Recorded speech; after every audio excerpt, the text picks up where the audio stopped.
Good morning and welcome. My name is James Hacon. I'm the Chief Marketing Officer here at MAPAL Group, and we're delighted to welcome David Singleton, who's joining us from Dubai. I'm currently based in Scotland, where it's, I'm sure, much worse weather, slightly raining, although fingers crossed for snow later in the week. It would be great to have a white Christmas. My absolute privilege to welcome David. David is an advisor, a coach, and a non-exec director. Very experienced in the hospitality industry, and here at MAPAL Group, we're a hospitality software business, and we offer around 9 different solutions to 54 different countries around the world, being able to support around 50,000 restaurant and hospitality sites. And it's a really fantastic conjunction and relationship we've got with David, who helps to represent us in the Middle East.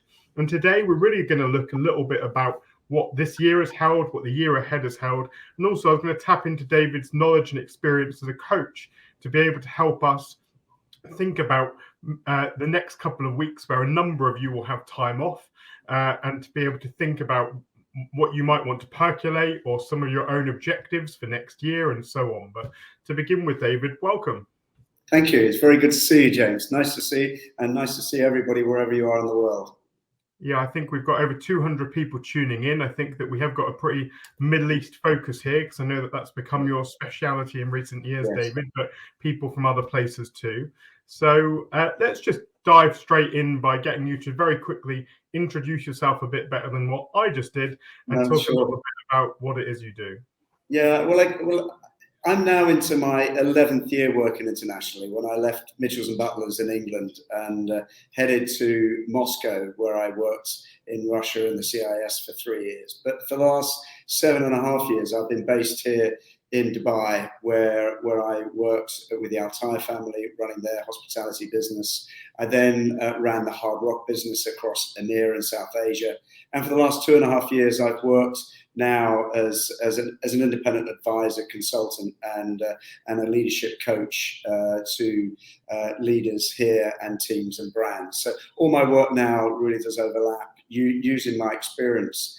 I did a country count, James. Yeah, I've worked 40 countries, and believe it or not, in my 40th year now. So it's a privilege to still be around, but also a privilege to be here in Dubai, where the dynamics of the industry and industry as a whole is very, very exciting for us here.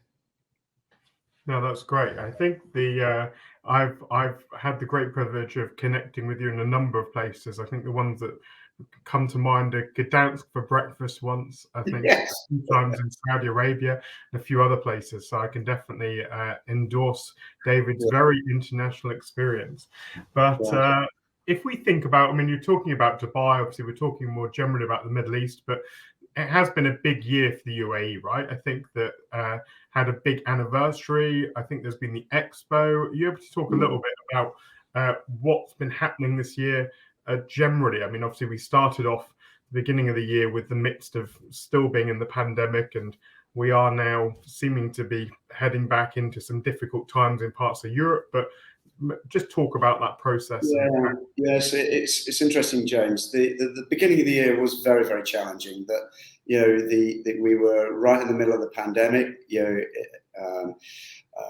Infections were still quite high, but the rulers and the government here were intent that Dubai and the UAE would come out fastest and strongest by any country in the world. And that's exactly what they've done. When we were locked down, we really were locked down. Abu Dhabi was kind of cordoned off for a very long period of time. So for comparison, for those who don't know this region, so imagine I'm going to say Coventry and London in terms of distance. In order to get to Abu Dhabi, which is the capital of the UAE, you had to be proven either to be vaccinated or have a clean PCR test. So they literally put the border up to drive in. And the Expo 2020 was postponed for 1 year, so we're now full headlong into Expo here, which is just up the road here, which is the size of Monaco. And if you imagine 5 years ago, that part of the desert was literally desert. Now every single country has a pavilion at Expo. So tourism, so for us right now, tourism is high. We're celebrating the 50th anniversary of the United Arab Emirates coming together. And there is so much happening here. And if we look for, Dubai and the UAE we're driven by tourism. And so tourism is something that we've been very keen to protect, and tourism levels are very high, occupancies in the hotels, very high. Exhibitions, conference seasons are back on again. And but we're also very, very mindful of the pandemic around the world, which has affected us. We've got maybe a couple of hundred infections a day out of 300,000 tests. So it's still quite low, but we're very, very mindful, because any outbreak, particularly the latest outbreak, could really, really harm what is happening here. So we've come out, and I often refer, James, to this post-COVID economy, which is where we are now. And the hospitality industry, as we know, the hotel industry, as we know, has changed quite significantly. The style of leadership here has changed quite significantly. Empathetic leadership, etc. Things like that are becoming more and more important in the world of doing business here. And as we look into next year, 2022, we are extremely optimistic about the growth of the region here, but also the wider growth of the GCC. When we look, we're having an awful lot of government trade missions here at the moment, which I get involved with my relationship with the British Business Group. Something that isn't reported on back home in the UK is that what Boris has done, which seems to be a good thing, but perhaps he should talk about it a bit more, is how he's strengthened every single government department for UK to do business overseas. And there's mission after mission coming to the Middle East to create the GCC free trade deal, which I get involved with, to one side, where we're introduced to the missions to actually explain what is going on the ground here and how to do business here in the Middle East. So there's a lot going on. That's really interesting. And when we get into the kind of the grassroots of hospitality, I know that in various parts of the world, everyone seems to be talking about the challenge of people and recruiting people. And I think if we rewind to a previous webinar that we did together, I'm sure that you said that the big challenge was that lots of people were let go. A lot of the people returned to Southeast Asia and India and all of these places where a lot of the workforce traditionally come from in the Middle East, particularly around the UAE. What's the situation there now? Is that bouncing back? Are people returning? Yeah, it's this perfect storm that we're experiencing at the moment. That's having different kind of effects around the world. Back in Europe, people are demanding greater salaries. They've moved into different parts of. They've taken different jobs. Here, you're right. Workforces were literally disbanded and they went back to their home countries, invariably, typically in South Asia. Many of them are coming back, but because of the rapid speed of the hospitality industry coming back, it's been challenging. To some operators, they may see that as a good thing. It always blew my mind when I came here that I've been used to running restaurant floors with 5, 6, 7 people on the floor, obviously depending on the size. But here, there'll be 20 people on the floor, and it's staffing by numbers and not necessarily staffing by expertise and talent, which is where we're having to really, really lean towards now. Businesses have to work differently, and learning how to evolve their way is becoming a real art for them now. So it's improving, but it's by no means out of it at the moment. Many restaurants opening over here. Solutions Leisure, which is a MAPAL client, have just opened 3 restaurants in Abu Dhabi. There's another client of yours at the moment here, which is about to open 7 restaurants. They're just waiting to ink that deal. But imagine trying in this perfect storm, where it is still quite uncertain, where to get staff is very, very challenging. To not staff 1 but 7, and again it is different. So to hire one employee, to onboard them with visa costs and flights in, and insurance and everything like that, can cost about £2,000. So imagine hiring 100 staff for one restaurant and multiplying that. It's not easy by any stretch, and which is where I do a lot of my work in advising these companies on the how-to. That's really interesting. And if we think about other parts of the Middle East, I know that at the moment you're doing a lot of work in Saudi Arabia, and I mean, what's the situation in those countries in terms of employment, and what's the opportunity that you're seeing there? Because I think it's somewhat different from the UAE, right? Yes, it is. Saudi Arabia. Imagine perception of Saudi Arabia on the outside world. It goes from golly, we can't go there and do business to let's get on this train right now. And I'm on the latter train. It's what I call this human revolution that's gone on there. Where they are gravitating fast from to enter their post-oil economy. They don't want another Dubai, they don't want another Abu Dhabi, they don't want another New York, they want another Saudi Arabia.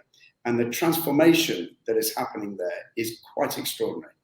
And where there were quite strict rules and laws on how I could walk through a mall with somebody else, a female, or how females could work or females could do business.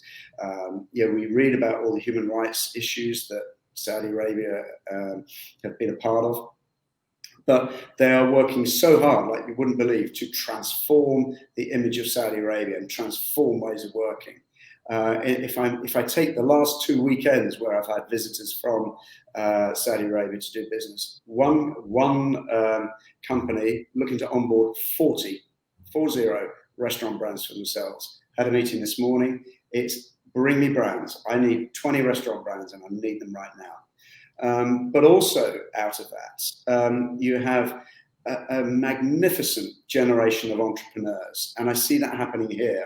I do see this age of entrepreneurship coming through, where young Saudis, young Emiratis, young Arabs have been educated in Boston, in Cambridge, in Oxford, around the world, and then come back to their home country with this wealth of knowledge from around the world. And they want to do it for themselves in their own country. So what we will see is these, against where when Dubai was born 25 years ago, there was this wave of international brands coming in because they craved international brands, but didn't have them. Now what we're seeing is local entrepreneurs creating their own brands with their own knowledge, with the help of people like me, to evolve their own brands, to then go the other way and globalize. And in Saudi Arabia, there's a big effort and a big focus to do that, to really build local entrepreneurship. And for those brands, I say this to everybody, those brands that are here now, or on board, on the ground now, particularly in Saudi Arabia, as the country emerges, will be part of the new Saudi Arabia. And locally, young Saudis and Saudis will be extremely loyal to those brands. But you just have to pick your partner, have the right advisor on board, and make sure you count and you double count, you triple count, and you work with the right people. That's really interesting, and I think that opening up of Saudi Arabia and the time that I've been there, and we're going again next year for sure. I think it's a really interesting opportunity for many. Given that many people who are on the call are from the region, I mean, let's talk more generally about trends. So, yes. what you see for next year. So we're going to pick up that crystal ball that I know that you carry around with you all the time, and. I mean, in all seriousness, what do you think will transpire in next year, and how do you see it unfolding? Well, for us here, I see innovation, I see consolidation, and I see more new brands, but smaller brands coming from outside the region into the region to work alongside those that are emerging within the region. I see the virtual world just growing exponentially still, James. We're seeing some enormous, hundreds of millions of dollars going into cloud world here now. And brands like Icon, Kitobi, just take those two. In the region in the last quarter, $600-700 million going into just those two companies. And also you've got Reef, you've got C3 coming in out of the America into here with big deep pockets of cash. Now, what's going to happen there is it's going to drive quality, it's going to drive standards, and it's going to drive efficiency, innovation. Food tech is going to continue to evolve there, and then how does that impact brick and mortar? Brick and mortar has simply got to be better at what they do, and we simply can't open a restaurant just as a brick and mortar business anymore, I don't think, unless you really are at the high end. But I think generally you've got to have this light and dark operation now. I see investment in people becoming even stronger. We don't have swathes of workforce here like we used to, so I think we have to look after our leadership first, to train them, the front line. We've got to be much better at that. And then we've still got these malls opening, James. The malls, when you were last year, they were coming out of the ground. Sure, they slowed up, but on February 17th next year, we've got another new mega mall, 10 minutes away from Mall of the Emirates, the second biggest mall in the world. And that has got to be filled with F&B brands and retail. How is that going to evolve? That's going to be fascinating. So if you were sitting in the shoes of an operator, and I know that you coach a number of people and on a number of boards, what would you be thinking most about for 2022? As in, what are the things that you'd be most concerned about, and what would you see the biggest opportunities were? I mean, you talk about dark kitchens. I get the people piece, but is there anything particular that you think that people might need to think about, and which maybe comes as a surprise, maybe?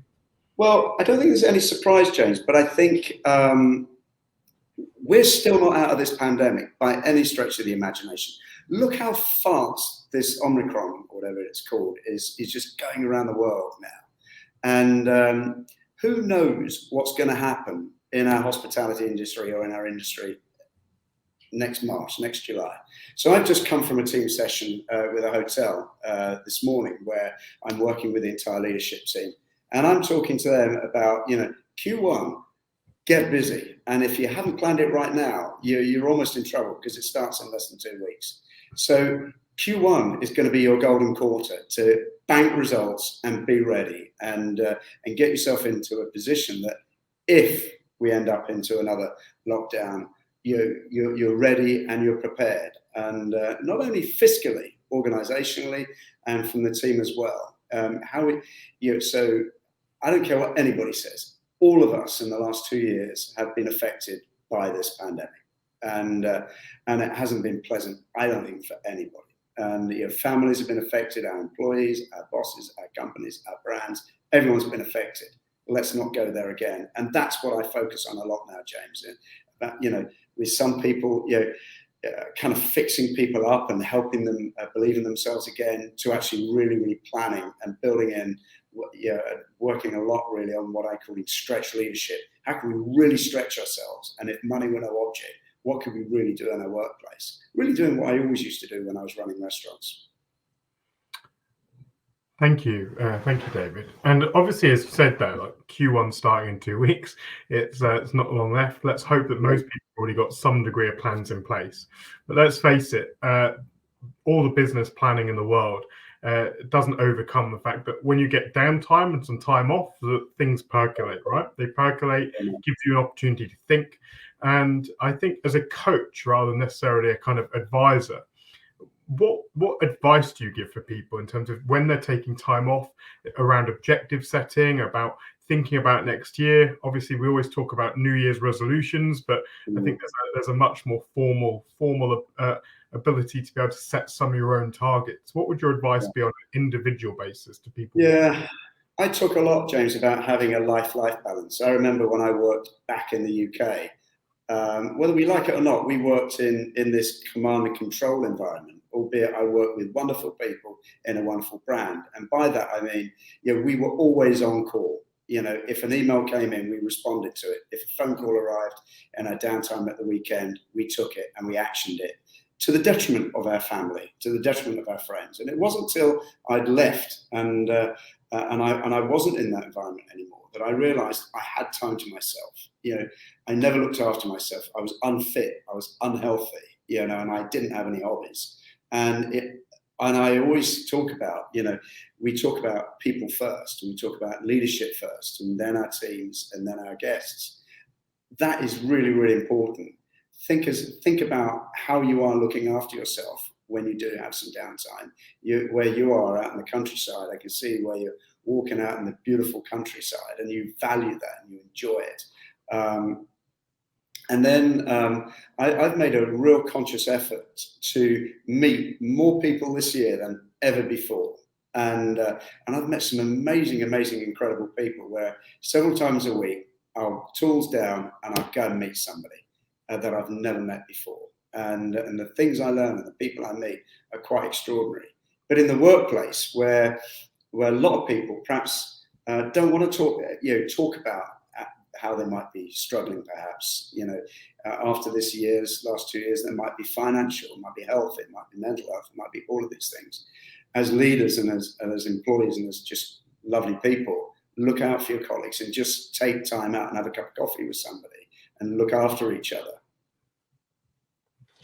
That's really pertinent advice, and I think a lot of people have definitely spent the last couple of years learning that their behaviours and their lives of before are definitely things that they want to change. And I think that it's one of the big things that's impacting the broader sector in terms of working hours. And there's a perception from many that everyone's just gone off and working in other industries, and that's definitely part of it. But I think actually what some of the analysis we've done here at MAPAL Group, looking at the tens of thousands of operators that we've got access to some of their employee data, and looking at the average hours worked, is that actually a big part of that is people choosing to work fewer hours rather than, you know, whereas before people may have been working nearer 50 hours in the UK, for instance, we find that people are working late 30s, early 40s, and that we've seen that change in average, which means that, of course, that for the same job to be delivered, you potentially need a fifth more team than you needed before. Yeah. But also, James, we've over the last couple of years, we've become, you know, reliant on our laptops and our tablets, haven't we? Because we've been in a virtual world. It's how do we decouple ourselves from our laptops and from Zoom and from Teams and get out meeting people again? I know it's not easy at the moment, and this time will pass and we'll come through it again. But make a conscious effort to get out of our home offices, be safe, and go and meet people again. And remember to be a colleague, a friend, a human, a family member. And that is really, really important. I did a session to a team a few weeks ago of a team of people who had not been together for 2 years. And we were talking about how do we bring this team back together again and learn, you just kind of reinstill those rituals and routines back into our daily work again. And there was one stat put up on a screen that the average American is spending 14.5 hours on a screen of some sort a day. 5.5 of those are on email. And this guy in the front put his hand up and said, well, actually, I think I probably do 8 hours a day on my email, which really, really shocked me. And we then had a conversation about, well, if we know this, and it's sometimes this cattle prod, that I'm using on people to actually say, well, if it's 8 hours now, what if you kind of stopped and made that 5 hours? And if you're going to have a Zoom call, put it on your phone and go for a walk. Have a walking Zoom call. Get yourself healthy again. Or look through your diary, see how many of those meetings you can cancel because they're not necessary. And there's one guy who I challenged because I phoned him at 7 o'clock in the morning because he said to me, I haven't got any time to talk to you tomorrow. And I said to him, talk to me while you walk into the office. And then when you get to the office, we'll carry on. And we opened up his laptop and I said, show me your calendar today. And I said, when can you talk to me? He said, no time. He's blocked out wall to wall. I said, cancel 3 of those meetings right now. Let's find yourself some time.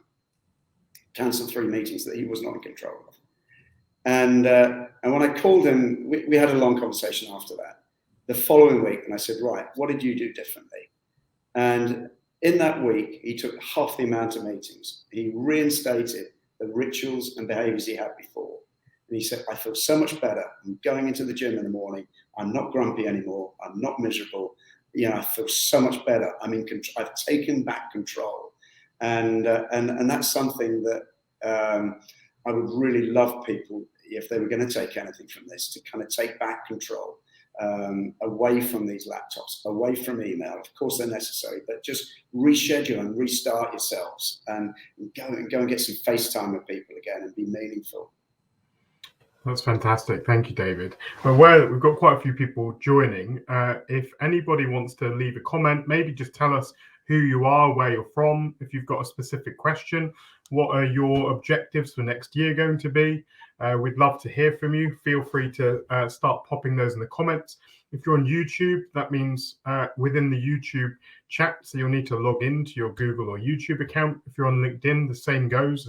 You should probably be logged in by now, but do feel free to pop a comment in there just to let us know that you're watching, who you are, where you're from, and any questions. So the question for you then, David, is that you've talked more broadly about what people should be doing. So what are you going to do differently next year? I've got, I had my own internal restructure, James, over the last month. And I got some really exciting stuff happening next year, which we'll be able to talk more about. But one thing that I did over the last couple of years was to really embed myself into my coaching world. And that's one of my mentors encouraged me to do that. He said to me, David, he said, you've always been a coach leader. Just get out and coach and do what you're doing now. And that's one of my other coaches. He said to me, never forget your rookie skills. Never forget what got you to where you are now. And I'm pretty sure that everybody is watching this is a leader of sorts, and they're a leader because they're good at what they do. But get back to the floor and go and talk to the service, talk to the busboys, talk to the chefs. Take time out and mean it. Be an active listener when you are talking with them and listening with them. And one of those exciting things, I'm going to be capturing or starting my big project. Every year, I have a ritual that I do something that I thought I could never do or would never do. And that was born out of the time when I actually ended up in Moscow. I thought, blimey, O'Reilly, I never thought I'd end up going to Moscow on holiday, let alone living and working in the whole of Russia. It was fascinating. It taught me so much. And also, as on the gentle side, if anybody has the opportunity to work internationally, they should. I mean, as we've been in conferences around the world, James, we can see how enriching it is and how much you can learn. So my one thing is to write my book next year, and I'm excited about that. I've got an amazing publisher in the US who I'm talking to at the moment, and it's not going to be some boring leadership book. It's not about telling anything, and as leaders, we should never be telling. It's about sharing and showing, and my perspectives on leadership and how I've lived that in my life, be that wherever it is, in Africa or India or Sri Lanka or America or England, wherever it is, because the power of diversity as a leader and working in a diverse workforce is extremely enriching, and I use a lot of that experience now as I'm advising, coaching, and helping.